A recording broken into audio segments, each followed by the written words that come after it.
Welcome to KSoK Uncensored. It's no secret that wokeism has infiltrated America's public school system, but it's important that we understand how it happened right under our noses and what we can do about it for the future.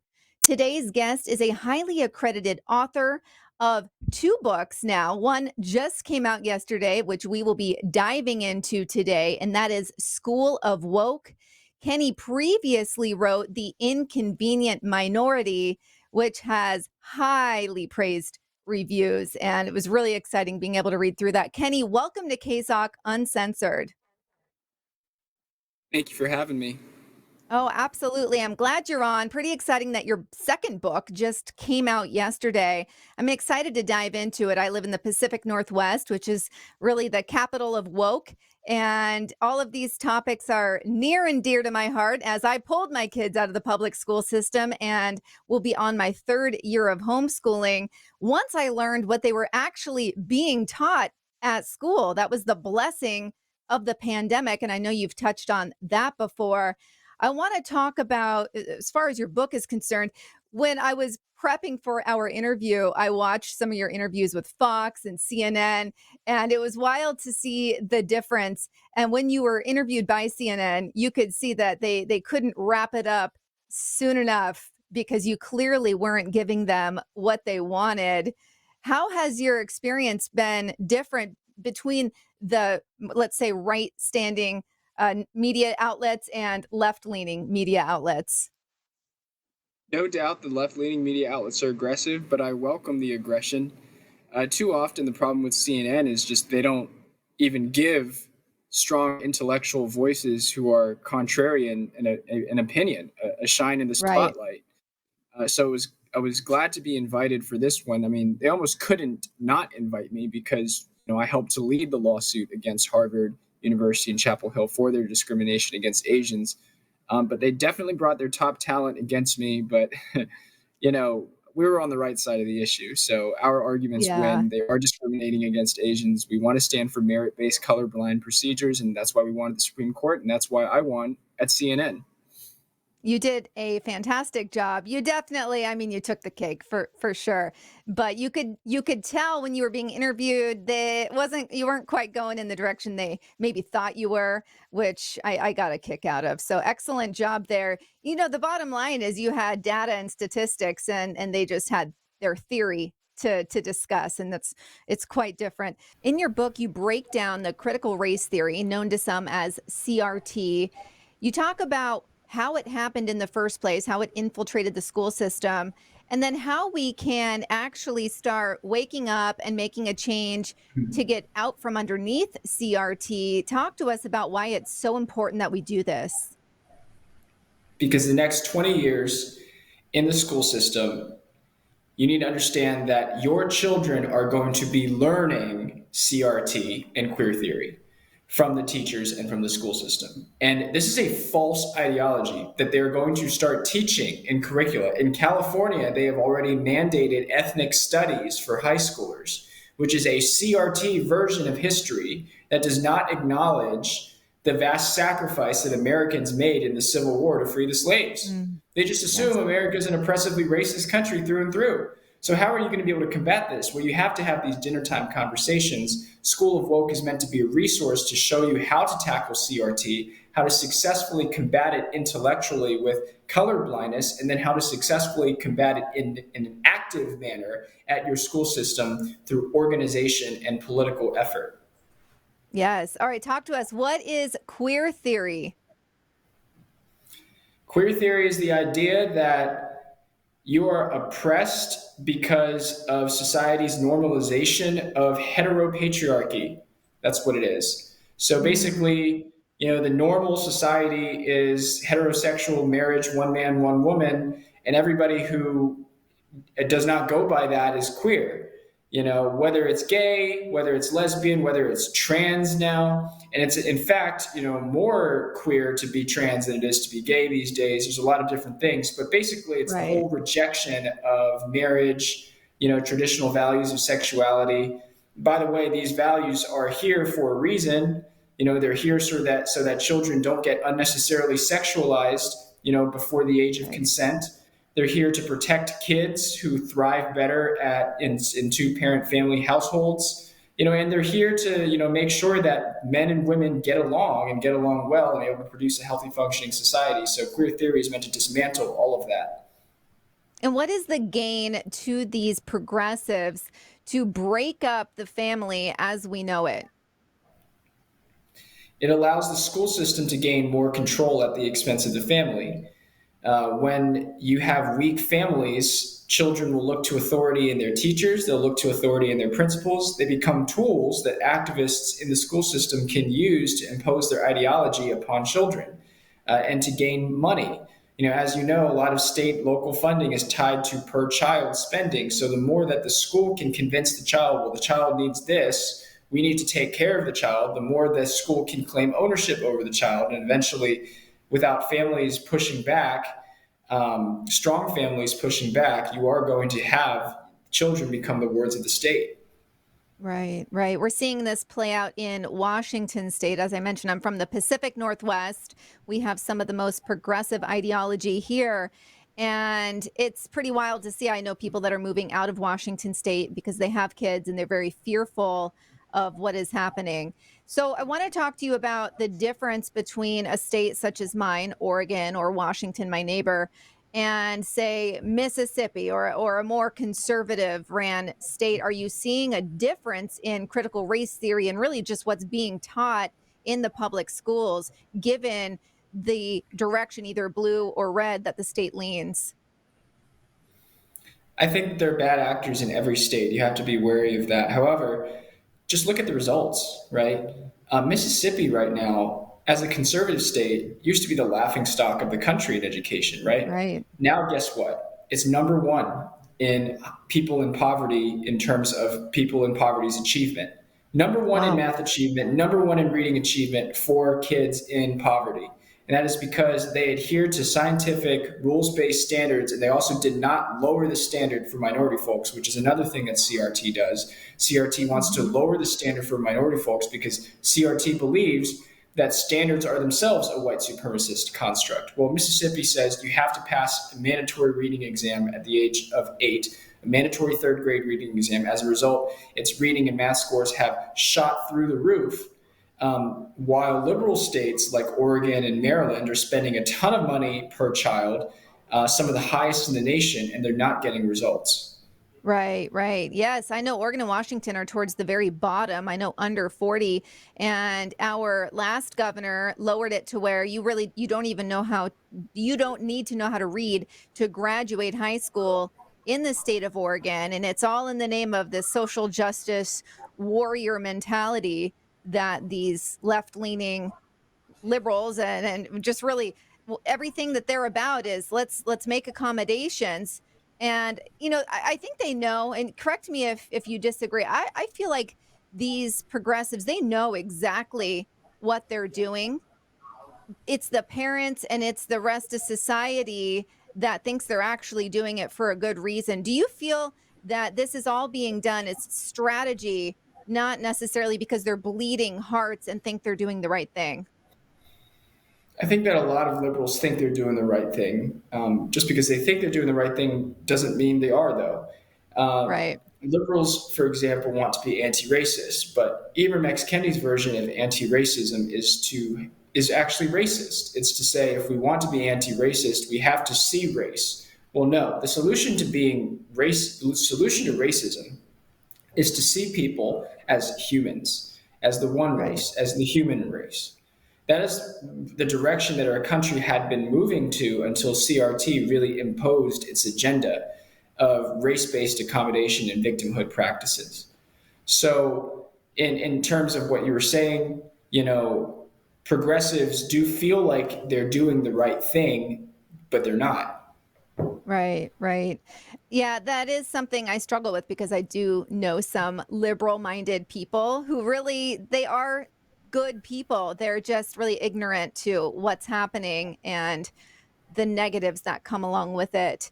I feel like those at the top know exactly what they're doing, but I don't know. I guess we could all argue that there's something going on beneath the surface. and some are privy to it and some are not. I want to ask you, there's a claim that the system is racist and ultimately set up for Black kids to fail, the system meaning the school system. How does this undermine success stories that exist in our country's history?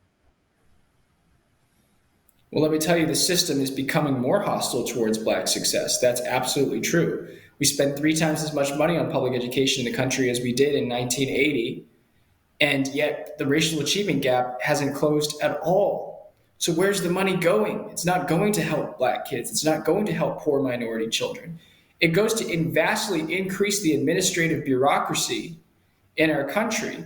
60% higher salaries, 60% more bureaucrats in the school system than in 1980. You know, and this is an ideology that justifies that. CRT justifies the takeover of the school system to serve adult interests over student outcomes. So the best way to fix it is to really focus on student outcomes, not adult interests. Absolutely. You mentioned earlier that in your book you have basically table topics, if you will, ways for parents to have these really important conversations. And would you say that your book supplies a way to combat conversations that are having happening in school, or ways to have an open, meaningful discussion and really try to understand where your child is at, as far as are they bought into it? Are they concerned about what they're learning? Talk to us more about your table topics and how they can be utilized. One of the table topics that I talk about in School of Woke is how to treat your darker skinned friend or your lighter skinned friend if you're dark.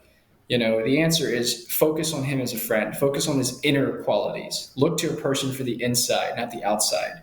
Those are little Right. lessons that you can teach your kid at the age of 4, at the age of 5 years old, that will help to insulate him from the quick release of CRT into the system. You will not be able to completely protect your kid from these ideologies, but you've never been able to completely protect your kid, let's be honest. The best way you can do is instill in him good values at the very start of his life.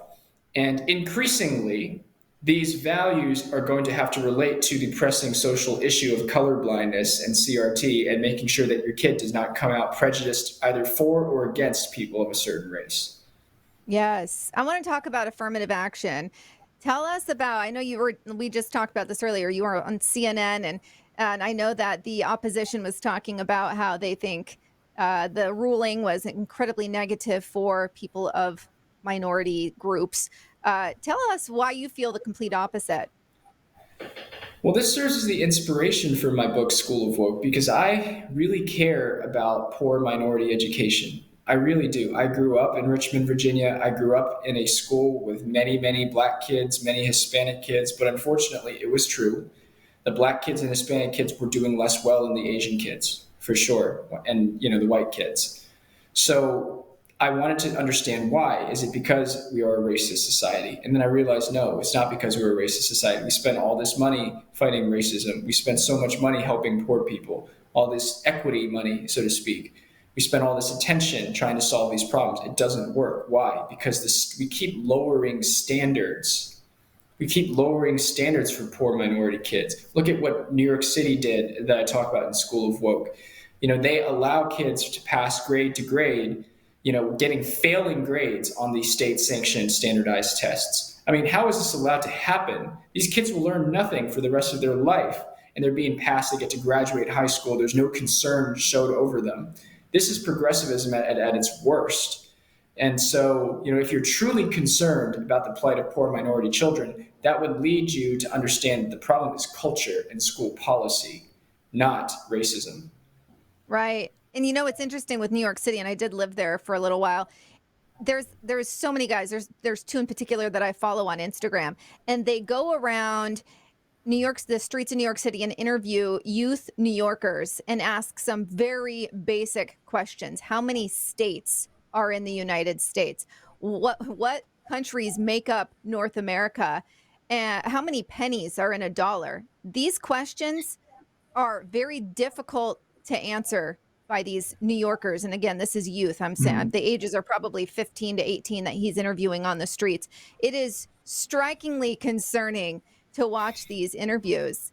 And I'll play them for my 9-year-old son sometimes, and he's like, "Oh my gosh!" And it's sad. That's what it is. I'm not even making fun of them. It's just it is highlighting how the system is incredibly broken, and it's really they're doing it in the name of, oh, it's a systemic racist system, and so let's dumb it all down, but the disservice is being done to the member, this minority, right?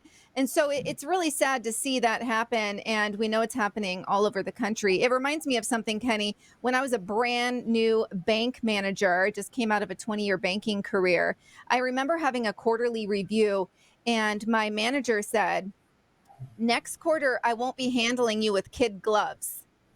And I remember thinking, why have you been? Why have you been? Why haven't you given me feedback that I could have benefited from? And so that really makes me think about what's happening currently. I remember thinking what a disservice he did by not truly telling me if there was an area of opportunity that I should have been working on. I should have known about that. And so what we're doing is we're handling large groups of children throughout the school system with quote unquote these kid gloves, and it's a complete disservice. What are your thoughts on that?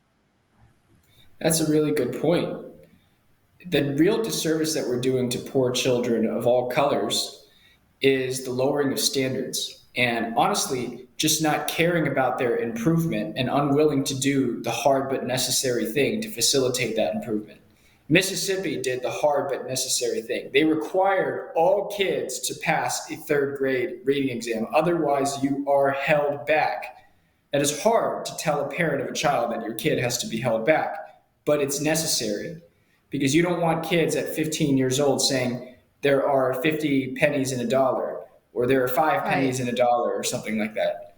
You want kids to grow up, learn how to write an essay. I've interviewed kids, 11th grade, they cry to me because they don't know how to write an essay. Hispanic Wow. kids, passed over, seen as tokens, seen as minorities, seen as people who won't succeed in this country anyway.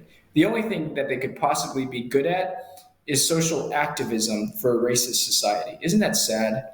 Isn't It's that very so sad. sad? Because they never Yeah. get a competent math and reading education. That's what I really care about as a country. And if we are to truly align our country with those high standards, we need to focus on math and reading. We can't focus on CRT. Right, right. In a sense, they're a puppet for those progressives in that movement. I want to talk about something, and this is really with your first book because I think it's important to talk about the inconvenient minority. And Asians have been referred to as white adjacent. Why is the Asian community considered inconvenient with the progressive movement? And where did this white adjacent term come from? And this falls into the scope of CRT too, because CRT is an ideology that says race is at the center of a person's identity. It's not. You know what is? Merit. Merit is at the Mm. center of a person's identity. What skills do you have? What can you contribute to the world? Asian Americans, despite being a racial minority historically discriminated against, have thrived in the United States. They do very well in education. They do very well in household income. Why? Because they don't see themselves as a victim of a racist society, because they look at the opportunities, they grab it, and they work day after day to perfect their craft. One of the things that learning math at an early age, and a lot of Asian parents will do this, they will drag their kids into a room and they will say, work on these math problems at the age of 8, at the age of 9. And these kids, they will protest it at the beginning, but they will come out, they'll be much more disciplined to handle any problem and much more confident to handle whatever problem the world will throw at them, increasingly complex world. If you want your child to be able to handle these complex world problems, first they should handle the word problem in their math textbook. Yes, that's incredible. I want to share with you. My kids do Kumon. We started it for math, and when we go to Kumon, we are one of the only Caucasian white families there. And you see, it's mainly Asian community members or East Indian, and it really shows where priorities lie. At least that's the takeaway my husband and I get. We're like, look, this is a priority. Same thing when it goes to there's a music place right down the road. We see who takes music lessons, whose kids take music lessons. And so you see where the focus is. And instead of congratulating those efforts, you get labeled white adjacent, right? Because the Asian community skews what they're trying to push as far as a victim mentality. Why is a victim mentality so incredibly negative? I want to say cancerous to society. Understood.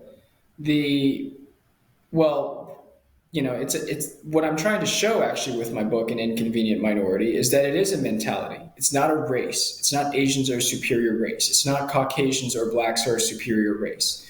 Any race can come in and subscribe to these values of studying, hard work, self-discipline, deferred gratification. Your family certainly did. A lot of Asian families do, and a lot of black families do too. We don't necessarily see it all the time, but a lot of them do. But it shows how these values are universal, right? We need to tackle these problems at the cultural level. The problem with the racial discourse right now is that it focuses so much on skin color that we forget about the underlying values that make people of any race successful. Go to any black family, they will tell you one of the most important things is that I was married to my wife, or one of the most important things is that I taught my kid to study hard. They will never say one of the most important things is that I was black. That's what contributed to my success. And so I want people to understand that it's about culture, not race. Yes, 100%. So I want to touch on, we have about 5 minutes here. I want to dive into a bit of really what we're seeing in the Pacific Northwest and really what we're seeing across the country.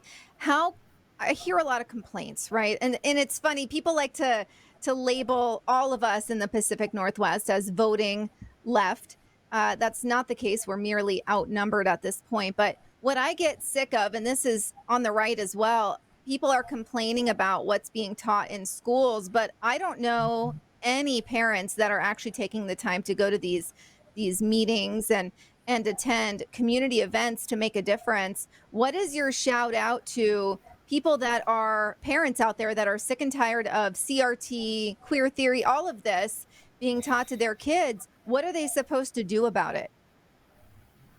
I would say organize the other parents who have kids who are in the same teacher's classroom, and I would organize a conference with your teacher, probably two or three parents, not just one, so that you're not alone.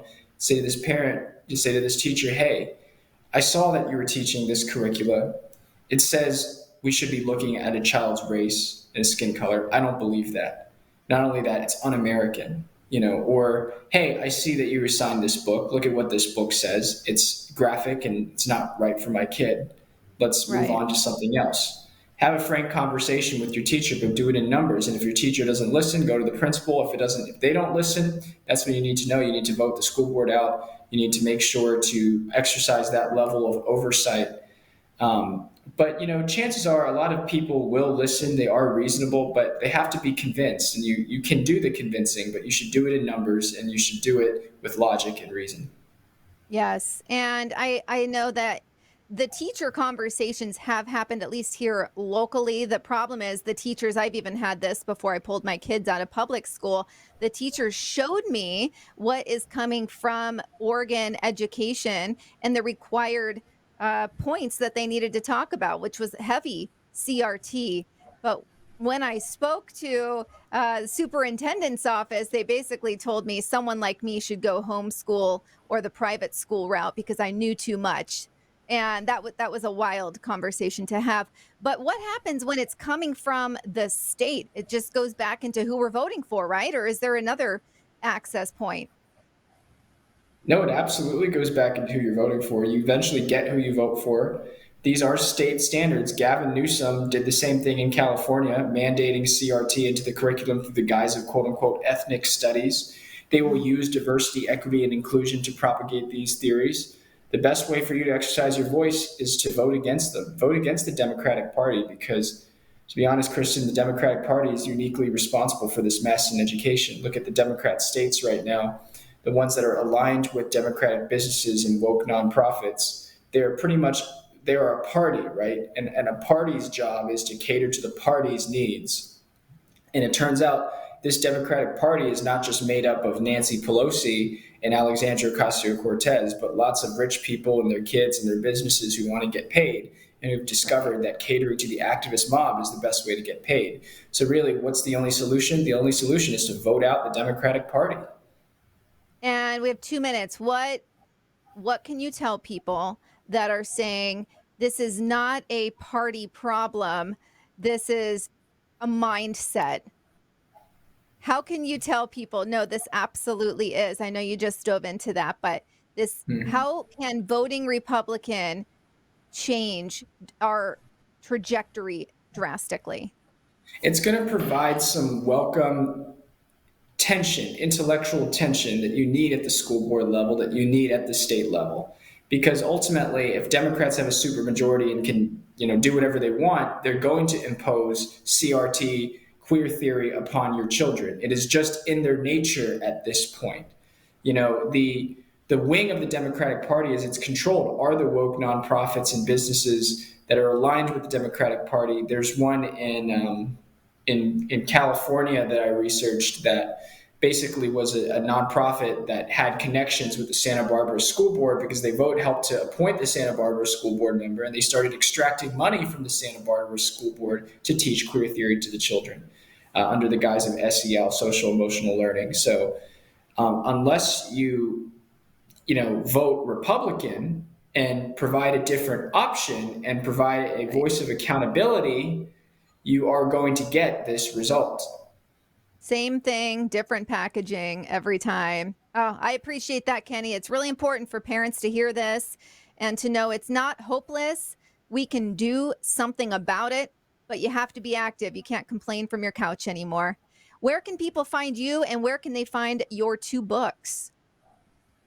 So you can find me on Twitter, Facebook, Instagram at Kenny M. Shu. That's at Kenny M like Mary, XU like an X-ray. And then you should buy School of Woke in an Inconvenient Minority on Amazon, Barnes & Noble, IndieBound to help the author, wherever books are sold. Excellent. Thank you so much for coming on KSoK Uncensored. It's been a great conversation, insightful and meaningful, and people need to get moving and do something about this. This is not a death sentence. All right. Thank you so much for tuning in to KSoK Uncensored. We will see you next Thursday.